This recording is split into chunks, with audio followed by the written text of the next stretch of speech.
Բարև ձեզ, մենք ուղիղ եթերում ենք, ինչպես երեք հայտարարել ենք, այսօր մեր հյուրն է պատմական գիտությունների դոկտոր Ռուբեն Մելքոնյանը։ Բարև ձեզ, պարոն Մելքոնյան, շնորհակալություն, որ համաձայնեցիք այս զրույցին։ Եթե ամիսներ առաջ մեզ ասենք, որ նման կարգի հարց է քննարկվելու, օրինակ, այս կամ այն տարածքը ինչքանով է հայկական, թերևս լուրջ չընկալվեր, բայց այնպիսի զարգացումներ, իրադարձություններ են մեր երկրում տեղի ունենում, որ աբսուրդային, հա, որ մեկ էլ առաջին դեմքերը հանրությունը, ժողովուրդը, չգիտեմ, սկսում է պաշտպանվել մեր առաջին դեմքերից կամ մեր տարածքները պաշտպանել առաջին դեմքերից, որ օրինակ կապված Շուշիի հետ։ Ինչ տարածք է, ես չգիտեմ, դեսեք նմանվում է բանի պատմության դասաժամին, հա, ինչ որ բաներ պիտի հասցնենք հանրությանը, ինչու ոչ նաև հասցնենք առաջին դեմքերին, ինչ տարածք է Շուշին, երբ է ազատագրվել հայրով, ինչքանով է բնակեցված եղել, ինչ ջարդեր կոտորածներ են տեղի ունեցել եւ գանք այդ իր մատնանշած բազմաչարչար դեպի 90-ականները, խնդրեմ։ Դեք հիմա զարմանալու շատ բաներ են տեղի ունենում եւ ցավոք սրտի դրանք արդեն չակերտավոր զարմանալ են, որովհետեւ մեր երկրում անցել են տաբուների որոշակի շղթա եւ ցավոք սրտի հասարակության մի մասը իշխանությունները հատկապես անցել են այդ սահմանները եւ մենք հիմա գտնվում ենք նաեւ մեր արժեքների տոտալ այսպես ոտնահարման փուլում եւ բնական է որ այդ կոնտեքստում պետք է որոշակի հարցեր առաջանային նաեւ որոշ տարածքների հետ կապված, բայց կոնկրետ գալով հարցին Շուշիի հետ կապված ասեմ հետեւյալը, որ բնականաբար Շուշիի մասին այդ աղմկահարույց հայտարարությունից հետո գիտական շրջանակներում իմ կարծիքով առաջին բան երևի կարգամիտ երկակի է արձագանքը ինչու առաջինը հետեւյալն է չի կարելի մեկնաբանել բացահայտ տգիտություն այսինքն մի գիտնականների հետ կապված գիտնականները միգուցե իրենց պատվից ցածր համարեն մեկնաբանել կամ բանավիճել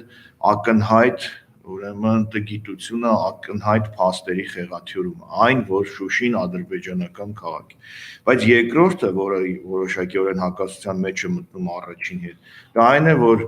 այդ հայտարարությունը արվել է երկրի ղեկավարի կողմից այդ հայտարարությունը արվել է երկրի խորհրդարանում խորհրդարանական ամբիոնից այսինքն դրան չարձագանքելը նույնպես բերում է որոշակի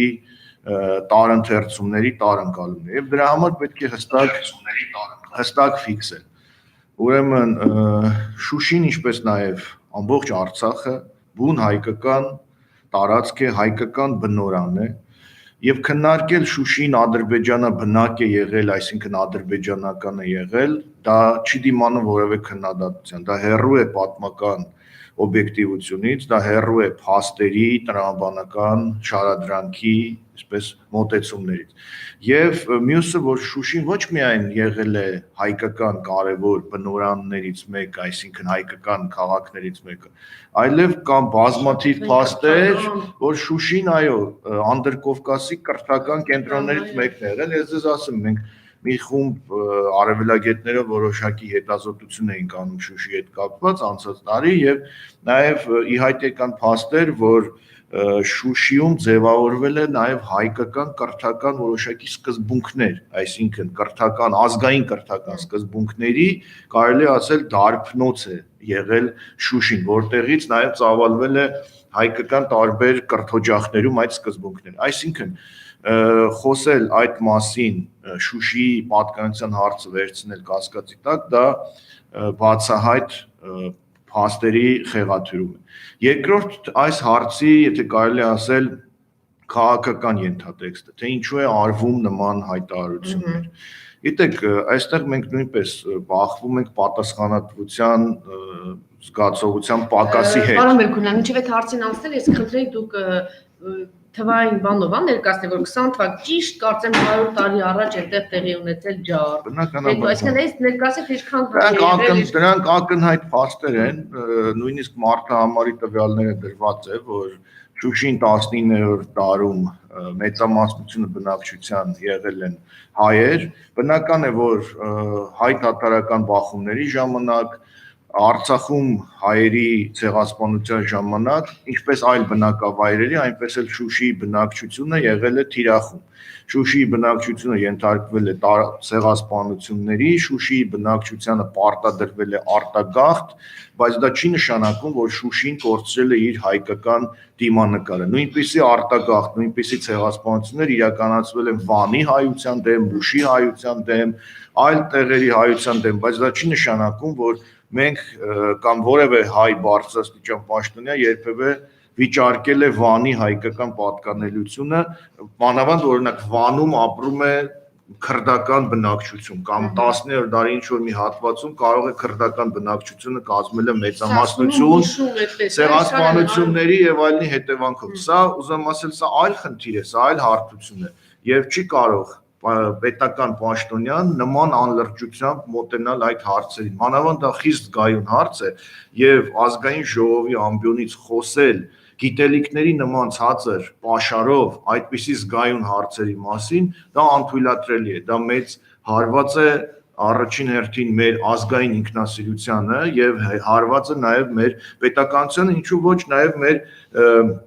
պետական սկզբունքներին, որովհետև մենք տասնամյակներ շարունակ, նաև վերջին 30 տարիներին, չհաշված խորհրդային շրջանում, անընդհատ բախվել ենք ադրբեջանական այդ կեղծ թեզերի հետ, Արցախի պատկանելության, Շուշիի պատկանելության հետ եւ միշտ տասնամյակներով, հարյուրամյակներով հակադարձել ենք օբյեկտիվ փաստերով։ Տեսեք, նույնիսկ խորհրդային շրջանի հայ պաշտոնյաները, խորհրդային Հայաստանի ղեկավարները ամեն կերպ, նույնիսկ տոտալիտար երկրի պայմաններում սովետական միության ամեն կերպ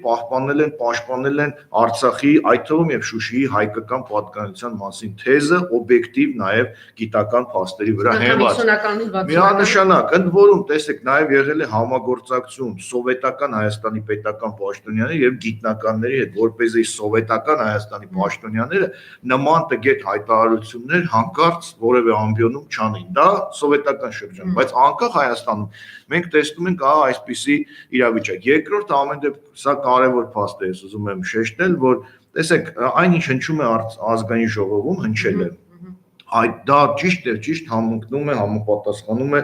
ադրբեջանական դիրքորոշումներին։ Այսինքն, այնինչ ասել են ադրբեջանցիները տարիներ շարունակ, այնինչ մեկ շաբաթ առաջ Ալիևը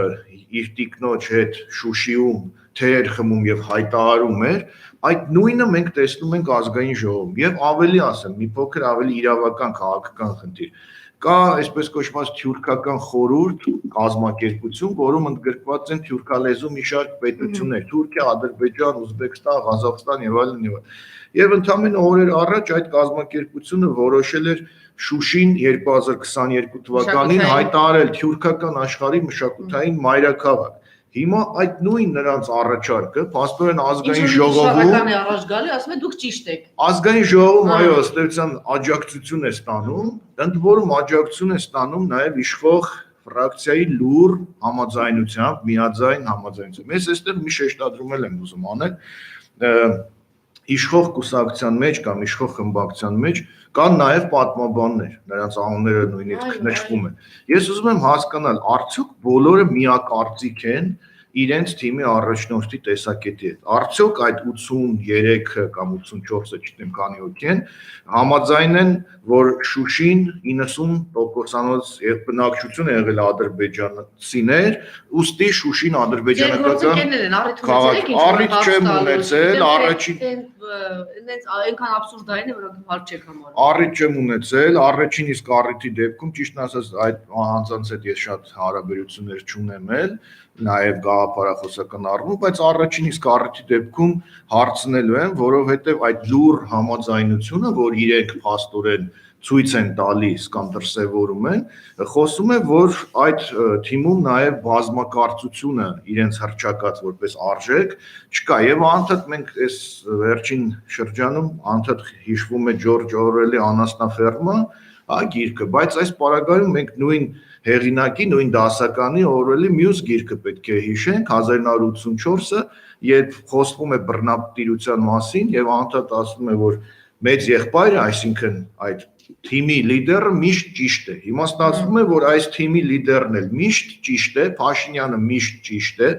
ասում է Շուշին ադրբեջանական է եւ 80 եւ պլյուս ուրեմն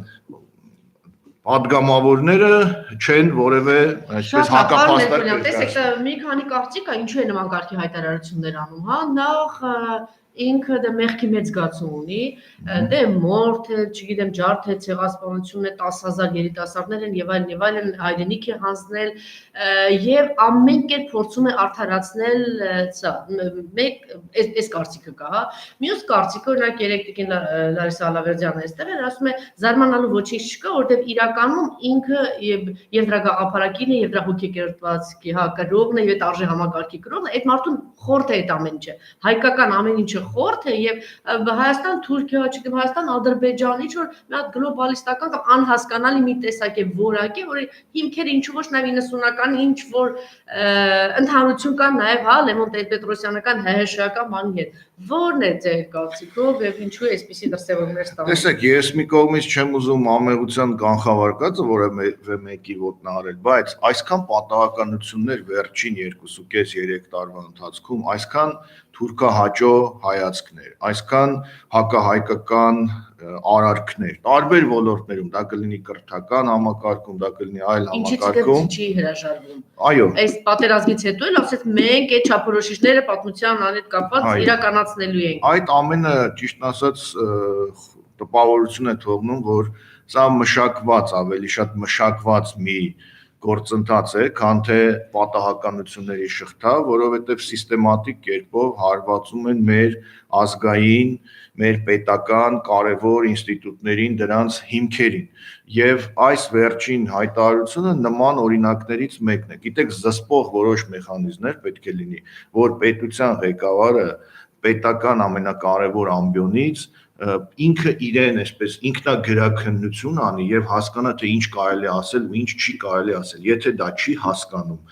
ուրեմն չպետք է խոսի այն թեմաներից, որտեղ իր գիտելիքները մեղմ ասած բավարար չեն։ Եթե բավարար չեն, եթե նա գիտակցում է, որ բավարար չէ ու խոսում է այդ մասին, ուրեմն դա ուղիղ հարված է մեր պետական շահերին։ Եվ նրա բար է դա այդ ամեն ինչը, մտածված է այդ ամեն ինչը։ Մենք կարող ենք այդպես ենթադրել, իրավունք ունենք այդպես ենթադրել, որովհետեւ նրա Այո, եւ տեսեք, նաեւ նրա թիմակիցները սկզբից խուսափում էին անդրադառնալ, հետո սկսեցին բոլորը մեկ մարդու նման պաշտպանել, ասելով, որ սխալ են հասկացել, մանիպուլացվել է նրա խոսքերը Շուշիի հետ կապված եւ այլն։ Ես ճիշտ ասած այս ամենից մի եզրահանգման եմ եկել, ես իրավաբան չեմ, բայց կարծում եմ մի օրենսդրական առաջարկություն կարելի անել։ Երբեք չէի մտածի, որ կարող եմ օրինակ բերել Թուրքիայի քրեական օրենսգիրքը, բայց Թուրքիայի քրեական օրենսգրքում կա մի հոդված թուրքականությունը վիրավորել։ Հայտնի 301-րդ հոդվածը, որով դատապարտում են այն անձանց, ովքեր վիրավորում են Թուրքիա պետությանը, թուրքական ինքնությանը, Թուրքիայի պատմության որոշակի իրողություններ եւ այլն եւ այլն։ Իսկ կարծում եմ մենք հասել ենք այնպիսի վիճակի, որ պետք է քրեական օրենսգրքով ամրագրվի, որ հայոց պատմության, մեր ազգային արժեքների, մեր մշակույթի հանդեպ տոտալ այս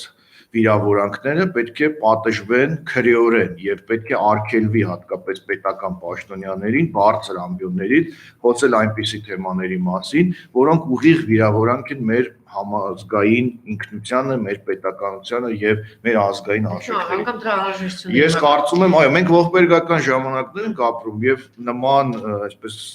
մեխանիզմների ներառումը, կիրառումը ավելորդություն չէ ցավոք սրտի։ Որտեղ կներեք Տիկին Տովմասյան, այդ նույն ազգային ժողովի ամբիոնից մենք 2.5 տարի լսել ենք նաեւ այլ ուրեմն մեր ինքնությունը, մեր ազգային արժեքները ոտնահարող, վիրավորող հայտարարություններ, որ հայրենասիրական երկերը դրանք վտանգավոր են, որ կան լավ թուրքեր, որ Թուրքիայի դրոշը այրելը հանցագործություն է, որ Թուրքիան չի միջամտի Ադրբեջանի սադրանքին եւ բազմաթիվ այլ խնդիրել էլ չեմ խոսում տարատեսակ կոնվենցիաների մասին։ Արդեն որ կոմունիկացիաների մասին, հիմա մենք դրա մասին խոսենք, բայց մինչ այդ ես խնդրեի ազգային ժողովի նախագահի հետ կապված այդ բացահայտումը, որ ներկայացեց իրենց արձագանքը եւ եթե հետեւել եք ադրբեջանական թուրքական մամուլը, ընդհանրապես արձագանքեց թե փակ, թե մայր, շրջանցեցին, գնացին, որովհետեւ ինքը սենսացիոն բան էր, հա, երկրորդ դեմքի հետ կապված բացահայտում է տարիներ շարունակ մարդ եղել է Թուրքիայի գործակալը։ Ճիշտ ասած դա Մինչ այդ էլ աշխատել է Ցեղասպանության ինստիտուտում եւ դա այլն։ այո, դա այնպիսի նուրբ թեմա է, որի հերկումը կամ ապացուցումը ըստ էության իմ կարծիքով անհնարինության շարքին է պատկանում, բայց այնուամենայնիվ հնչել է ուրեմն լուրջ մեղադրանք եւ դրանից առաջ էլ այս երկրում հնչել են լուրջ մեղադրանքներ, նույն ձեր ակումբում Մովսես Հակոբյանը հնչեցրել է շատ լուրջ մեղադրանքներ, դրանցից որևէ մեկը որևէ ընթացք ըստ էության մինչ այս պահը չի ունեցել եւ դրանից կարող ենք մենք եզրակացնել, որ որդեգրված է մի ոչ ձեռագիր, որ ուղղակի անտեսում են լուրջ մեղադրանքները եւ հասարակությունը 24 ժամյա ռեժիմով է նրա հիշողության, այսպես 24 ժամ հետո այդ ամեն ինչը դուրս է գալիս հասարակական քննարկումներից եւ հասարակական հիշողությունից։ Դրան ես կարծում եմ այս վերջին դրվագը նույնպես այդ շարքից է, ինչ վերաբերում է թուրքական ադրբեջանական արձագանքներին, ճիշտ ասած չեմ հետևել, չեմ հետաքրքրվել, իսկ ինչ վերաբերում է կոնկրետ անձին, դա նրա խնդիրն է հետամուտ լինել այդ հարցի այսպես պարզաբանմանը եւ այլն նուրբ թեմա է եւ ես կուզենայի որ այս նուրբ թեմայի շրջանակներում կարեւոր կառույցը մեր պետականության ազգային անվտանգության ծառայությունը սենսացիոն բայց ամեն դեպքում մեր կարևոր կառույցը ազգային անվտանգության ծառայությունը նրա հեղինակությունը չպետք է այս ամենի ընթացքում թուլանա եւ վնասվի Տեր են նոր զորավարժություններ եւ դրան կից 21-26 այդ նույն հարակից տարածքներում անցկացնելու են էվակուացիոն հա ինչ-որ ծրագրեր վտանգը էս եւ ուր կարող է տանել այս ամեն ինչը Տեսեք այդ զորավարժությունները այսպես երկակի արձագանք են ստանում թուրք-ադրբեջանական կարսու նախատեսված արձագանքներից մեկը այն է որ դրանք որևէ վտանգ իրենց մեջ չեն պարունակում ինչը կարծում եմ ճիշտ մոտեցում չէ եւ արձագանքներից մյուսը որի կրողներից մեկն էլ ես եմ այն է որ Թուրքիան եւ Ադրբեջանը սպառնալիք են ոչ միայն Հայաստանին, այլև տարածաշրջանին, այդ թվում եւ մեր ռազմավարական գործընկերոջը Ռուսաստանին եւ այդ պետությունների քայլերը շարունակում են մնալ սպառնալից մեր պետականության եւ մեր տարածաշրջանի համար։ Իսկ ինչ վերաբերում է զորավարժություններին, ապա սպառնալիք պետությունների կողմից զորավարժությունների ռազմական գործողությունների նախապատրաստման եւ այլ քայլերը բնականաբար պետք է ընկալվեն որպես պոտենցիալ սպառնալիք, մանավանդ որ եթե մենք նայում ենք այդ զորավարժություններից զատ քաղաքական տրամաբանությունը, քաղաքական հռետորաբանությունը, ապա պատկերը ավելի ամբողջանում, իսկ պատկերը իմ կարծիքով հետեւյալն է, այս տարածաշրջանում շրջում է մեծ պատերազմի ուրվականը, թե այդ պատերազմը երբ կսկսվի, թիրախները որ մեծ պետությունները կլինեն, Իրանը թե Ռուսաստանը, դա դեպքերը ցույց կտան, բայց ամեն զարգացման պարագայում Հայաստանը մնում է թիրախ, Հայաստանը մնում է պատերազմի թատերաբեմ դառնալու վտանգի տակ եւ անտեսել այս ամենը կարծում ճիշտ չէ։ Սա հերթական զորավարժությունն է, թե եթե հիշում եք անցած տարի ամռանը Հրանտ Բագրատյանը եթերում հայտարարեց, որ սկսելու են պատերազմ։ Եվ խոսելով եւ զորավարժությունների մասին եւ ասելով որ տեսեք հիմա իրենք ձեռք է բերում այնպիսի զենք, որ պետք է կիրառվի առաջիկա 4-ից 6 ամսվա ընթացքում, որտեղ հետո պիտանելիությունը կորցնում է, զուգահեռ անցկացում են զորավարժություններ։ Աստորեն ճիշտ դուք եկավ, չգիտեմ, դուք հիշում եք թե չէ իմ քայլականները ինչ մի այլանդակ հարձակում սկսեցին, հա, Հրանտ Բագրատյանի նկատմամբ, որ դու հուշում ես, որ Ալիևը կամ թուրքերը հարձակվեն մեծ վրա։ Հիմա ուզում եմ հասկանալ, նման կարգի զորավարժությունները էլի այդպիսի վտանգ իրենց մեջ ներառում են, թե դուք չեք տիրապետում այդ ինֆորմացիա, որտեղ պարոն Բագրատյանը շատ կոնկրետ տիրապետում է, ինչ զինատեսակ են ձեռք բերել, ինչու համար է ձեռք բերվել պիտանելիության ժամկետը եւ այլն եւ այլն։ Ուրեմն տեսեք, զորավարժությունները թեկուզ հերթական են, բայց այնուամենայնիվ իրենց մեջ պարունակում են հստակ սպառնալիք, որովհետեւ ասացի, որ դա իրականացվում է այն պետությունների կողմից, որոնք շարունակում են վարել ագրեսիվ քաղաքականություն։ Սա մեկ, երկրորդ, այս տարածաշրջանում դեռևս հարցերը վերջնականապես չեն լուծվել եւ Արցախի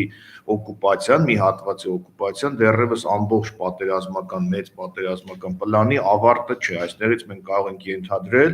որ պատերազմական գործողությունների շարունակման հնարավորություն կա,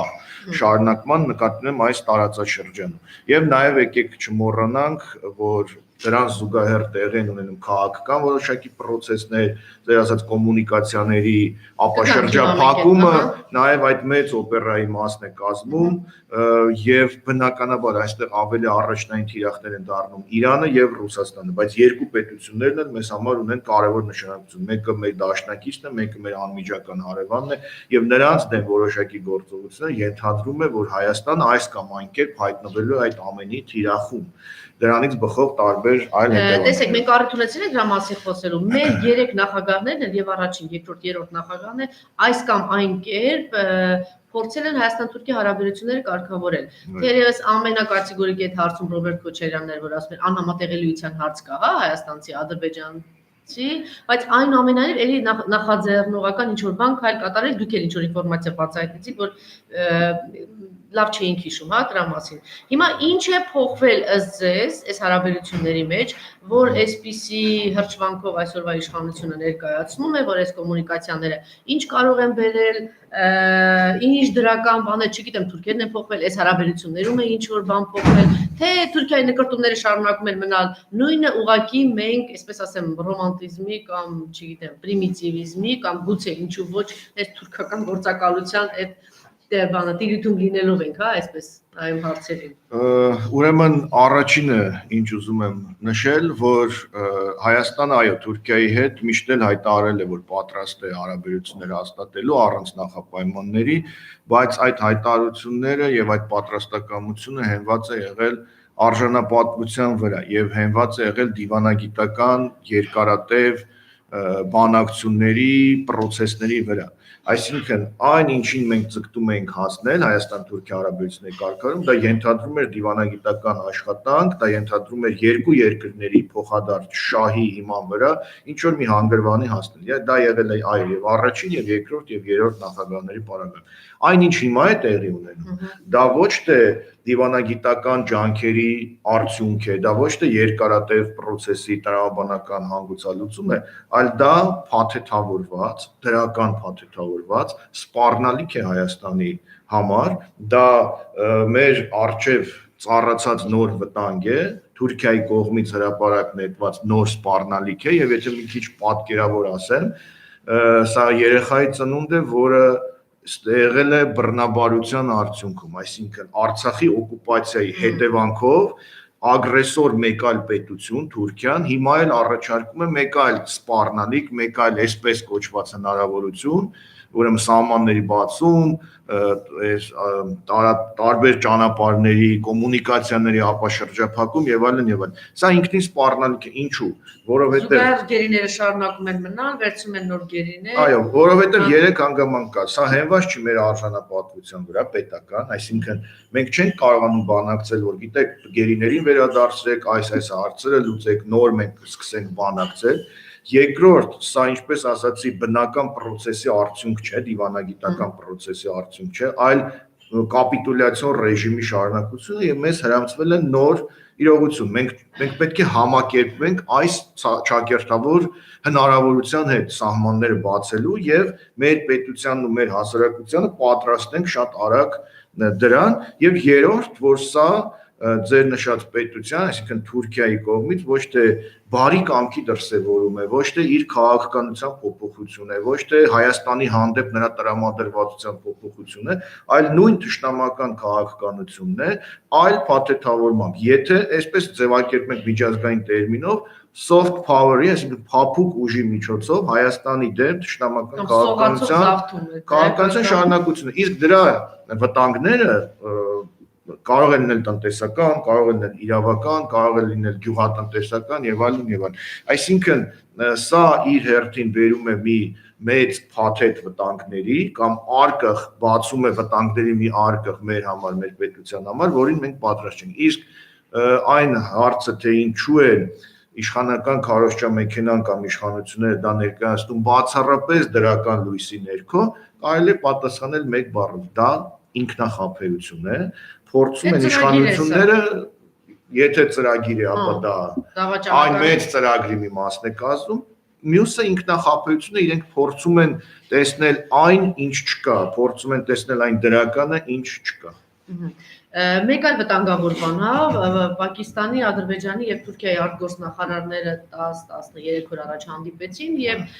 հարցեր էին քննարկում 3 հարց կար Հունաստան, Թիրախում Արցախ, Հայաստան եւ Հնդկաստան, այսինքն մենք նաեւ միջազգային անեկիզակետում ենք հայտնվել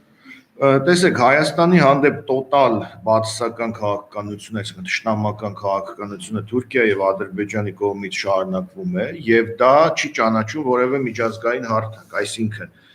Հայաստանի դեմ քայլերը կարող են տեղափոխվել ձեր նշած հարթակ, Ադրբեջան, Պակիստան, Թուրքիա եւ այլն, կարող են տեղափոխվել մեկ այլ հարթակ եւ բոլոր հնարավոր հարթակները այդ պետությունները օգտագործելու են Հայաստանի դեմ իրենց քայլերը շարունակելու համար Հայաստանը մինչև վերջ ոչնչացնելու համար։ Ավելին ասեմ, եկեք չանտեսենք այն իրավական հարթակները միջազգային, որտեղ հիմա Ադրբեջանը ակտիվանում է եւ ակտիվացնում է իր քայլերը նույն Հայաստանի հանդեպ որոշակի ֆինանսական պահանջներ ներկայացնելու հետ կապված արդեն ներկայացվող հայցերը Հայաստանի դեմ Ադրբեջան պետության կողմից իր վարձած փորձառու իրավաբանների խմբի կողմից արդեն պատրաստված լրջագույն պահանջները Հայաստանի հանդեպ, որը ենթադրում է շատ մեծ պրոցեսներ, շատ մեծ տուգանքներ եւ նաեւ թուրքական եւ ադրբեջանական ու քաղաքական շրջանակներ եւ մամուլը չեն ཐակցնում, որ Հայաստանի ներկայացվելու է մի քանի տասնյակ միլիարդի հայց որը Հայաստանի նման աղքատ երկիրը չի կարողանալու վճարել, ուստի առաջ է գալիս փափուկ միջոցով տարածքի զավթման գաղափարը, եթե չես կարողանում վճարել 50 միլիարդ փոխհատուցում Ադրբեջանին, ապա դրա փոխարեն կարող է զիջել Մեղրին, դրա փոխարեն կարող է զիջել Սյունիքի մեկ այլ հատված եւ այլն։ Այսինքն այն կեղծ թեզը, որ սպառնալիքը վերջացավ, պատերազմը վերջացավ, ամեն ինչ հիմա կարգավորվի, դա սուտ է, ընդհակառակը նոր սպառնալիքները շարունակում են ավելի ազատ գործել, որովհետև Հայաստանի պետական դիմադրողականությունը զրոյական է, Հայաստանի այս պահի իշխանության հմտությունները, պրոֆեսիոնալիզմը զրոյական է եւ Հայաստանի իշխանության մեջ տարածված է ապազգայնության այսպես վիրուսը, որի պարագայում թուրք-ադրբեջանական պահանջները շատ արագ իրենց հաղթարշավը ապահովելու հնարավորություն ունեն։ Եվ այս կոմունիկացիոն, այս ծրագիրը, որ ասում են դրական եւ բացասական եւ վտանգավոր կողմերը։ Ներկայացնում ինչպես պարոն Աշոտյանն ասեց, տեսեք ինչ մոտավորապես հա ժուլիկության, շուստրության, չգիտեմ ինչ մակարդակով ներկայացում են դրական կողմերը, կապում ենք Իրան, Ռուսաստան եւ այլն, մինչդեռ պանթուրքիստական ծրագրի իրականացման մի մաս է։ Խնդրեմ, եթե կա դրական կողմերը եւ վտանգավոր կողմերը։ Տեսեք, ելի այն մյուս թեզի շրջանակներում եմ ուզում ասել, եթե կոմունիկացիաները ապաշրջափակվում են երկարատև բանակցությունների արդյունքում, որտեղ հաշվի են առնվում կողմերի շահերը, թե Հայաստանին ձեռնտու է օրինակ այս ճանապարհի բացումը, օրինակ Կարս-Գյումրի երկաթուղու բացումը, այլ ոչ թե Մեղրիով, ձեռնտու օրինակ Ղազախով երկաթուղու բացումը կամ ճանապարհի բացումը, այլ ոչ թե մեկ այլ հատվածով, եթե սա պրոցեսի արդյունք է, ապա կարող ենք դրա մեջ տեսնել դրական ինչ-որ բան, որտեղ կոմունիկացիաների բացվելը, ապաշրջափակելը ինքնին դրական երևույթ է միջազգային ստանդարտներում, բայց այս պարագայում նման երևույթ չկա, այս պարագայում մեզ որպես պարտված կողմ կապիտուլյացիոն ռեժիմի տրամաբանության սահմաններում հրանցվում է հետևյալը, որ դուք բացում եք ձեր սահմանները այստեղից, դուք տալիս եք ճանապարհ այս հատվածից եւ դուք էլ կարող եք օգտվել անիրական թվացող ինչ-որ մի ճանապարհից։ Եվ նայեք, այստեղ կա նաեւ անվտանգության շատ կարեւոր գործոն։ Նշվում է, որ օրինակ Մեղրիով ճանապարհ տալու պարագայում, Մեղրիից դեպի Նախիջևան, ադրբեջանական բեռները նրանց անվտանգությունը ապահովող մեխանիզմներ կան, նույն ռուս խաղաղապահները պետք է դիմավորեն ադրբեջանական բեռնատարները հասցնեն մինչև Նախիջևան։ Հայկական բեռների Ադրբեջանով անցնելու պարագայում որևէ անվտանգության մեխանիզմ չկա։ Հայկական բեռները Ադրբեջանով անցնելիս կարող են ենթարկվել տարատեսակ հարցակումների։ Դա կանխորոշող, դա կանխարգելող մեխանիզմներ ընդգրկված չէ որևէ պայմանավորվածության մեջ։ Այսինքն սա եւս մեկ անգամ խոսում է, որ այդ կոմունիկացիաների ապաշրջափակման դրական լույսի ներքո ներկայացումը ինքնախապեյության հերթական դրսևորում։ Քանի որ սկսեցինք Շուշիի թեմայից, մեկ անգամ եւս խնդրի ամփոփ ներկայացնել հայտարարությունը, արձագանքները եւ ընդհանրապես իրողությունը։ Պատմությունը, փաստը, իրողությունը։ պատմությունը Շուշին սկզբում ինչեր դժգույն դժբախտ այսպեսին էր, հետո պարզվեց, որ ադրբեջանական է։ Չնայած մյուս կողմից էլ այսպեսի մի բան կա, էլի հանրությունը ինչ պահանջում էր գուցե ինչ պահանջում էր ստացավ, կա այդպեսի բան։ Ես չեմ ուզում այդպես կարծել, որովհետև շարունակում եմ վստահ լինել, որ մեր որտեղ ինքնախապեյությունն է դա կամ չգիտեմ ներքին համոզմունքներ կամ գուցե մեր հանրությունն էլ դրա կրողներ, հակառակ դեպքում 2.5 տարի, 3 տարի չէր ունենա այդպիսի իշխանություն, որ վերջում էլ կանգնել հայտարարել, ասել հիմա դες տրամաբանությամբ վստահաբար հասնելու են Երևանին, չէ։ Միանշանակ, որովհետև Փաշինյանն ասելու է մոռացել եք, ասենք ամենաշատ թուրքեր երբ են ապրել Հայաստանում, ասենք այս սովետական շրջանում ապրել են, Երևանում էլ կային որոշ հատվածներ, ինչի եթե այդպիսի բան է արդարության ինչ որ բաներ է նետում, ով պիտի մտածի մեր Բաքվում ինչքան հայ է մտածել Արցվաշենում, Շահումյանում, Գետաշենում, Սումգայիթում եւ այլ, այսով է մտածել։ Իր ասած տրամաբանություններ, եթե տրամաբանությունը հենված է փոխադարձության սկզբունքի վրա, ապա այո, սովետական շրջանում հայեր ապրել են Բաքվում, Բաքվի զարգացման գործում հայերը ունեցել են բացառիկ դերակատարում, ունեցել են կորցնել, հանձակում եւ այլն։ Դա այլ օպերայից է, բայց եթե ներկայացում են միակողմանի, որ գիտեք, սովետական շրջանում կամ հայերի ցեղասպանության արդյունքում Շուշիում ադրբեջանական բնակչության թիվը մեծացել է եւ դա ներկայացում են որպես փաստ, որ Շուշին ադրբեջանական է, դա ինքնախապեյություն չէ, այլ դա այսպես պարտվաղականության հետ հարմարվելու, հաշտվելու ջանքերն։ Ինչ վերաբերում է հասարակությանը, ես կարծում եմ, որ հասարակության մի մաս երևի թե գտնվում է ապատեղեկատվության կամ բացասական քարոզչության թմբիրի մեջ, որ մտածում են, որ որոշ տգետներ ողորմելներ պիտի հայտարարեն Շուշին հայկական չի, դա ինչ անեն։ Ես հույս ունեմ, որ հասարակությունը դուրս է գալու այդ թմբիրից, որովհետև մեր հասարակությունը, մեր ազգը, ոչ թե ժողովուրդը, ազգը պատրաստ չէ այս պետականության կորստին, այս ազգը չի ընդունելու, ես լավատեսորեն եմ ուզում տրամադրվածներ, չի ընդունելու, որ մեր պատմական հողերը, որ մեր մշակութային կենտրոնները, կրթական կենտրոնները մի տգետ հայտարարությամբ կարող են դառնալ ադրբեջանական։ Ես վստահ եմ, որ հասարակության մեծ մասը, չեմ ասում ամբողջը, մեծ մասը այս առողջ մտածելակերպին վերադառնալու է, չգիտեմ, կլինի դա կրթության, թե քարոզչության, թե օբյեկտիվ իրականության ներկայացման արդյունքում։ Ինչ վերաբերում է մյուս արձագանքին, ցավոք սրտի մենք պետք է նաև տեսնենք ադրբեջանա-թուրքական արձագանքը Շուշիի հետ կապված այս հայտարարության մասին վերաբերյալ, որը հիացական է, որովհետև ադրբեջանցիները ստացել են իրենց քարոզչության սնուցող մեծագույն մի էներգետիկ աղբյուր։ Հայաստանի վարչապետը հայտարարում է, որ Շուշին 90%-ով բնակեցված է եղել ադրբեջանցիներով եւ հռետորական հարց է տալիս. արդյոք դրանից հետո Շուշին հայկական քաղաք է։ Ես գիտեք նաեւ առիթ ունեցել եմ ասել, Փաշինյանը նաև լրագրող է կամ նախկինում լրագրող է, լրագրողական այսպես երևի ինքնության կրողն է մինչև հիմա։ Համենայն դեպս պետական գործչի, պետական պաշտոնյայի ինքնությունը նրան խորթ է։ Ամեն դեպքում կարող է նայել իր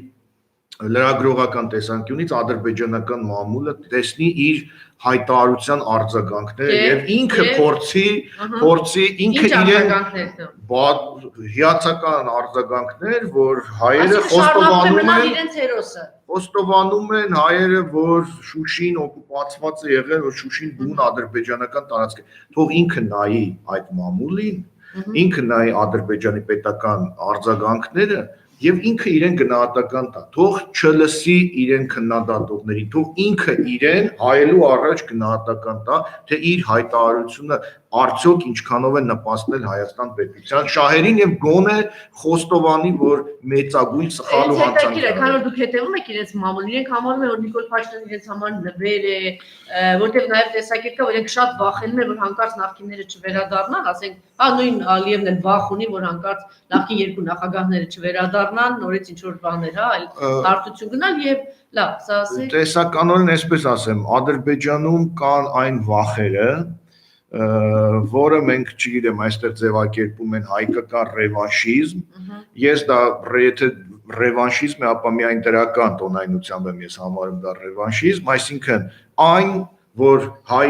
ազգը պետք է ուղղի իր ողնաշարը ոտքի կանգնի եւ ունենա տեսլական իր խոցված ինքնասիրությունը, իր զարթված տարածքները վերականգնելու ուղղությամբ։ Իհարկե ոչ։ Շարունակում է հակառակ այս իշխանությունները պատճառն են ինքնասիրության խոցման, կորստի եւ այլն եւ այլն։ Այդ ռևանշիզմը կամ ինքնասիրության վերականգնումը բնականաբար թուրք-ադրբեջանական, հատկապես ադրբեջանական իշխանության համար ամենամեծ վտանգն է։ Բայց գիտեք ինչն է ցավալի, որ այդ նույն ադրբեջանական վախերը, արձագանքները մենք տեսնում ենք Հայաստանում, օրինակ ազգային ժողովի փոխնախագահ Տիկին Նազարյանը հայտարարում է, որ ռևանշիզմ պետք չէ, որ հարցերը պետք է լուծել քաղաքական ճանապարհով, մերձավոր արևելքը պետք է փոխի իր դեմքը, վերացնի հակամարտությունները եւ այլն, չգիտակցելով, որ մերձավոր արևելքի դեմքը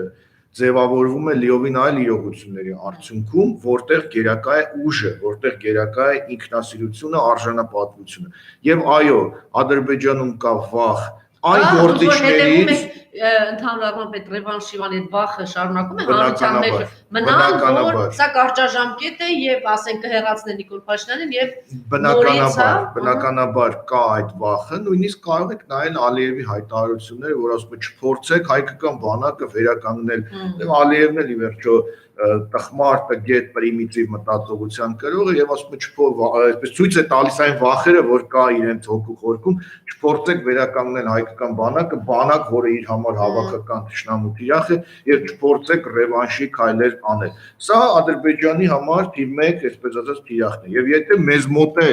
կան շրջանակներ, որոնք այդ նույն հարցը թիրախավորում են, այստեղ էլի մենք տեսնում ենք հայ շակերտավոր հայերի եւ ադրբեջանցիների շահերի համընկնում։ Իսկ ինչ վերաբերում է Փաշինյանի նկատմամբ ադրբեջանական գնահատականների մամուլին եւ այլն, բնականաբար համակրանքը կա, գովեստը կա եւ այլն, բայց ես չեմ կարծում, որ մենք պետք է մեջբերենք ադրբեջանական մամուլը եւ ինչ որ հղումներ անենք մեր թշնամուն, մենք ինքներս մեր սխալները շատ լավ գիտենք, մենք ինքներս մեր ողբերգությունը շատ լավ գիտենք եւ պետք չէ որ թշնամի ցեղասպանը մեզ եւս մեկ անգամ ցույց տա այն սխալի ակունքը, որը արդեն 2.5 տարի է կա։ Դուք համաձայն եք այդ կարծիքի հետ, որ այնուամենայնիվ անհամատեղելիության հարց կա հայաստանցի, ադրբեջանցի եւ այդ որ հիմա մենք կոմունիկացիաներ, բարեդրացիական հարաբերություններ, այդ որոշ մարդկանց ուղեղային մորմոքի կամ հիվանդության արգասիքն է ավելի շատ, ոչ թե ռեալ ինչ-որ բան կա։ Ես հենվելով փաստերի վրա կարող եմ ասել հետևյալը. հայ-ադրբեջանական խաղաղ համակեցություն երբևէ չի եղել անգամ խորհրդային շրջանում, երբ հայերն ու ադրբեջանցիները նույն պետության մասն էին կազմում, նույն պետության քաղաքացիներն էին։ Դա ապացուցված է պատմությամբ, խորհրդային շրջանում անգամ իրար հետ տասնամյակներով ապրելուց հետո հայերի ու ադրբեջանցիների միջև այդ թշնամանքը կար։ Եվ գիտեք դրա ամենադասական ապացույցն ու օրինակը որն է, որ խորհրդային միությունում Սումգայիթում ադրբեջանցիները կարողանում էին անալ վայրակ կերպով ցեղասպանություն, նույն հայերին իրենց համակարգացիներին այրել, գլուխները կտրել եւ այլն։ Դա ինչի արդյունք է, ինչպես կարող է մարդ միանգամից ատելության այնպիսի չափաբաժին ունենա, որ այրի իր հարևանին կամ գլուխը, այսինքն խորքային ինչ որ խորքային կա համակեցության կամ ատելության, կարող եմ ասել չեմ, էթնիկան համատեղելիության սինդրոմ, որը իրողություն է, բայց դա մեզ չի ապահովագրում այս տարածաշրջանում։ Բայց ասում են դե բան կանաչի ենք ծախում, չէ՞, տեսեք այդպիսի բաներ էլ կա։ Չի ասում են սահմանին գնում եք, չգիտեմ, ոչխար էին այդտեղից բերում, չգիտեմ, ոչխար էին տալիս։ Այդ ամեն ինչը եղել է, բայց մենք չպետք է այդ ամենի հիման վրա անենք ընդհանրական գնահատականներ, որովհետև միշտ Թուրքիա եւ ադրբեջանցի հետ համատեղ բնակվելիս, հարևանության բնակվելիս պետք է պահպանել ընդգծված զգուշավորություն եւ զգոնություն։ Այդպիսին է եղել մեր համակեցության լավագույն օրինակը եւ թուրքերի հետ Օսմանյան կայսրությունում եւ ադրբեջանցիների հետ խորհրդային միությունում։ Մենք ունենք այդ փորձը, պատմական փորձը համակեցության ճակերտավոր թուրքերի եւ ադրբեջանցիների հետ, որը հենված է զգոնության եւ ինքնապաշտպանական բնազդների վրա եւ մնացածը թե հայերն ու ադրբեջանցիները չեմ կանաչի են ծախել եւ այլն, դրանք պրիմիտիվ միտումնավոր գրանտային մտածողության դրսևորումներ են, որոնք միտված են այս ազգի զգոնությունը թույլատնելու այդ զգոնության հիմքերը Շատ լավ, քանդելու։ երկու օր առաջ իմ հյուրը պարոն Ավետիքյանն էր եւ վստահ եմ որ դուք շատ ավելի լավ եք այդ ինֆորմացիան տիրապետում, ասաց որ 13, 14, 15 թվականին էլ թուրքերը ունեցել են ինչպես այսօր, այսպես գործակալների մի մեծ, ցուցակ եւ այդ գործակալներով կարողացել են շատ հստակ իմանալ ինչ խմբավորումներ ունեն, ինչ մտավորականների խումբ կա, ինչ պայքար է ձևավորում եւ այլն եւ բան չի փոխվել։ Իրականում թուրքը մեզ շատ լավ ճանաչում է եւ 20 տարի հետո եւ 100 տարի հետո նույն մեթոդը բանեցրեց։ Տեսեք թուրքական բան ինչ-որ ծրագրեր, գրանտային ծրագրեր իրականացրեց 10 տարի, շատ լավ հասկացավ ովքեր են դրանք, ինչ արժի համակարգի գրող են եւ այդ դավաճանական գործակալական ցանցով իրականացրեց այսօր էլ այն ինչ որ իրականացրել է 100-120 տարի առաջ։ Կա այդպիսի բան։ Ցավոք այո, ցավոք պետք է համաձայնեմ այդ տեսակետի հետ, որ հայերի դեմ, Հայաստանի դեմ թուրքական, այսպես ատելությունը, թուրքական քայլերը անպայմանորեն հենված են նաև գործակալական ցանցի վրա, դրանք կլինեն գիտակցված գործակալ դարձածներ, թե գրանտների արդյունքում, թե անուղակի թուրքական շահերը սպասարկողներ, որովհետև որևէ մեկի էլ եմ ուզում ասել ամեղության կանխավարկածը չխախտենք, բայց այն ինչ որ նախորդ տարիներին տեղի ունեցել, նախորդ տասնամյակներում տեղի ունեցել Հայաստանում, ասեք նույն այդ գրանտային ծրագրերը, նույն այդ հայ-թուրքական տարատեսակ հարթակները եւ այլն, դրանք ակնհայտ է, որ իրենց մեջ անպայմանորեն պարունակել են թուրքական որոշակի կառույցների ծրագրեր, մեխանիզմներ եւ այո, նրանք Հայաստանը, հայկական հասարակությունը շատ լավ գիտեն, շատ լավ տիրապետում են, թույլ կողմերը, ուժեղ կողմերը, թիրախները իրենց համար հստակ են եւ բնական է, որ այդ նույն ինֆորմացիան տիրապետում է Ադրբեջանը եւ իր կառույցների եւ Թուրքիայից ստացած ինֆորմացիայի արդյունքում եւ մենք այսօր այո բախվել ենք ոչ միայն թուրք-ադրբեջանական բանակի հետ, այլև բախվել ենք այն ներքին դավաճանների ներքին թուրքերի հետ, բախվել ենք այն ինֆորմացիոն մեծ հիմքի հետ, որը թուրքական եւ ադրբեջանական կառույցները հավաքել են այս տարիների ընթացքում, տարբեր միջնորդավորված, տեսեք այդ գրանտները ուղիղ թուրքական չեն լինում կամ ադրբեջան, միջնորդավորված 3-րդ, 4-րդ, 5-րդ երկրի միջոցով եւ հիմա ձևավորվել նա այդպիսի մարդիկ, տեսեք այս երկու օրն էլ քննարկվում էր, որ Facebook-ում անգամ խումբ է ձևավորվել, որ հումորներ անենք, հաշտվենք ադրբեջանցիների հետ, պատրաստենք, բան, կարծում այդ նույն շրջանակներն էին ասում, որ Թուրքիայի դրոշ այրելը լավ բան չի, ապրիլի 23-ին եւ այլն, այսինքն թշնամին վաղուց մեր ներսում է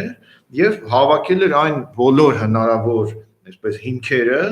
մեր դեմ քայլերն անելու համար եւ այն ինչ որ արվեց ինչպես 100 տարի առաջ, այնպես էլ հիմա հենված է եղել մեր ներսի թուրքերի հետ իրական թուրքերի համագործակցությունը եւ մի դրվագել ուզում ասել, այդ համակերպության հետ կապված մենք շատ խոսում ենք, թե ինչ մեխանիզմներ հայերի, ադրբեջանցիների, հայերի եւ թուրքերի կարելի է ցանկացած տարեց միջինից բարձր տարիքի արցախցու հարցնել հայ եւ ադրբեջանցու համակեցության գաղտնիքը եւ նա շատ հանրամատչելի, շատ ճիշտ եւ շատ դիպուկ կարող է սահմանել հայերի եւ ադրբեջանցիների իրական համակեցության բանաձևը։ Պետք չի փնտրել քաղաքագիտական տարբեր թուրքը մնում է թուրք։ Այդ նույն բանն ասում են եւ տեսեք նաեւ էլի կյանքը ցույց տվեց Սյունիքում, եթե այսպես ասենք մեր իշխանությունը, ինչ ուղղության վրա է, սյունեցիները ինչ որ մի պահի մնացին կամ շարունակում են մնալ մի կողմից անտերության մատնված, Հայաստանի իշխանությունների կողմից, բանակի կողմից, ոստիկանության կողմից, այս պատկերացրեք 21-րդ դարում մեկ էլ պարզեց ինչ որ մի գյուղում գյուղացին իր տան դանակով կամ չգիտեմ ավտոմատով իր տունը պաշտպանի եւ մյուս կողմում թշնամին։ Այո, սաղ սրտի մեր քաղաքացիները նաև հայտնվել են այսպես անպաշտպանության ջիրաններում, ավելին ասեմ, կան արդեն որոշ վայրերում, ձեր նշած Սյունիքի եւ գյուղերում եւ քաղաքներում ինքնապաշտպանական բնազդի դրսևորումներ, երբ օրինակ ուշ ժամի, մութ ժամանակ եւ այլն թույլ չեն տալիս երեխաները դուրս գան, կանայք դուրս գան, աղջիկները եւ այլն, որովհետեւ թուրքը բառիս բուն իմաստով ադրբեջանցին իրենց կողքին է, իրենց մեջ է։ Իմիջիայլոց այս իշխանությունները շարունակում են դրսում տարածել սփյուռքը, որ սուտ է, ոչ մի բան Սյունիքից չեն տվել։ Ես երկու օր առաջ զանգ ստացա Ֆրանսիայից, որ ասում են մեզ մոտ ասում են սուտ է, այդպեսի բան չկա։ Սյունիքից ոչ տներ են տվել, ոչ տարածքներ են տվել, ոչ դիրքեր են տվել, այսինքն դուք պատկերացնում եք փաստ, կոնկրետ իրողությունը, այսօրվա իշխանությունը շարունակում է ներկայացնել չգիտեմ ինչ։ Դե դա կարծում եմ նրանց այսպես ասած մշակված սցենարն է, չտեսնել escapism, այսինքն խուսափել բարդ իրողություններից, ներկայացնել ամեն ինչ դրական լույսի ներքո։ Ոչինչ չեն տվել, որևէ վտանգ չկա, իսկ այն մեր քաղաքացիները, որոնք հենց այս պահին վտանգի տակ են Սյունիքում, ով է նրանց պատասխանատուն, չէ՞ որ մեր քաղաքացիների անվտանգության երաշխավորը մեր պետությունն է, եւ պետության ու իշխանության կարևոր գործառույթը իր քաղաքացիների անվտանգությունը ապահովելն է։ Պետք չէ ասել, որ սիրում ու խոնարհվում է այս ժողովրդի առաջ, պետք է ապահովել այս ժողովրդի անվտանգությունը։ Եվ չգիտեմ, այդտեղ մխիթարող ինչ որ բան կան, այնուամենայնիվ ամփոփ, վախերը այսօրվա այս պահին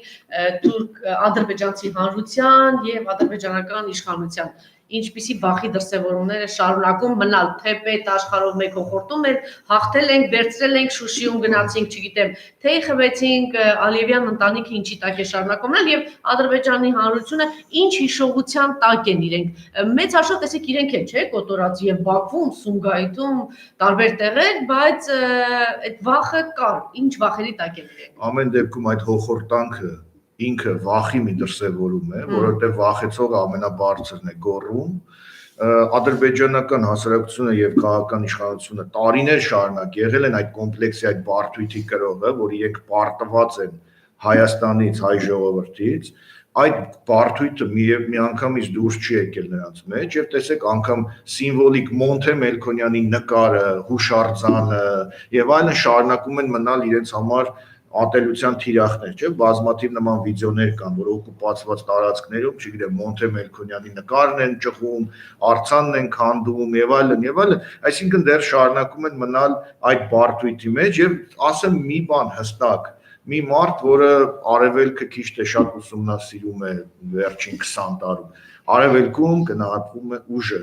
որևէ այլ մեխանիզմ արևելքում չի գնահատվում, դրա համար այսօր ձեզ օրինակ ասեմ 100 եւ ավել տարի հետո այսօրվա Թուրքիայում Մուշում հիշում են Գևորգ Չավուշին որպես համարձակ, խիզախ թշնամի։ Չեն հիշում։ Չէ, միջև հիմա կանգնեցած է Անդրանիկի արձանը, որ Անդրանիկը ինչպես է իրենց կոտորել, այսինքն այդ վախը միջև հիմա թուրքերի մեջ կա, չէ՞, տեսել եմ։ Այո, հիշում են ուժեղներին, հարգում են ուժեղներին, թեկուզ եմ նրանք լինեն թշնամի։ Չեն հիշում այսպես հաշտության կողմնակիցներին եւ չեն հիշում իրենց սեփական ինքնասիրությունը, արժանապատվությունը ոտնահարածներ։ Բայց մյուս կողմից պարոն Մելքոնյան, մենք 20 տարի կարողացել ենք դիվանագիտությամբ եւ խելքով հաղթել։ Եկեք ընդունենք, որ զենքը չի 20 տարի կարողանալ պահել ստատուս քվո եւ տարածք չզիջել, հա, եւ ճշնամին չհամարձակվի հարձակվել եւ ի վերջո պատմություն այդ մենակ տգետները, չգիտեմ, պատմությունը հետեւյալն է, պահում ես ինչպես Կիպրոսում է 70-ական էս պահի 10 տարի, 20 տարի, 30 տարի եւ առաջ է գալիս հիմա, հա, մարդկությունը գնում է ազգերի ինքնորոշման բանի եւս մի 20 տարի եւ այդ անկախությունը մեզ նվեր էր Արցախի եւ իր հարակից տարածքների, ցավոք սրտի ունեցանք մի հատ աբսուրդային իշխանություն, որ հիմա տեսեք էլի Ժուլիկա Բարբանյան նախկին իշխանությունները պահել են ստատուս քվոն, զարգացրել են Արցախը, ունեինք դա եւ այդ ամեն ինչը տանում էր մեր անկախության ամրագրմանը։ Ցավոք այնինչ մենք գիտենք, այնինչ հիմա դուք եք նշում, հա, որ եւս 20 տարի եւ ինքնորոշման իրավունք եւ այլ, այդ ամենը գիտեր նաեւ Թշնամին։ Եվ բնականաբար Թշնամին թույլ չէր տալու Արագացրեց Նիկոլ Փաշինյանի իշխանության բերելը։ Արագացրեցին էս։ Պահպանումը թույլ չէր տալու եւ հարձակվելու էր այն ժամանակ, երբ իրեն ամենաձեռնտուն էր։ Երբ էր ամենաձեռնտուն, երբ հասարակական միասնականություն չկար, երբ իշխանության մեջ կային բազմաթիվ մարդիկ ապազգային մտածողությամբ, երբ ավելի հարմար էր անել այդ հարվածը մեր պետության, մեր պետականության եւ Արցախի ինքնորոշված ժողովրդի հանդեպ։ Շնորհակալություն, ինչպես միշտ շատ ուշագրավ, պարոն Մելքոնյան, շնորհակալ։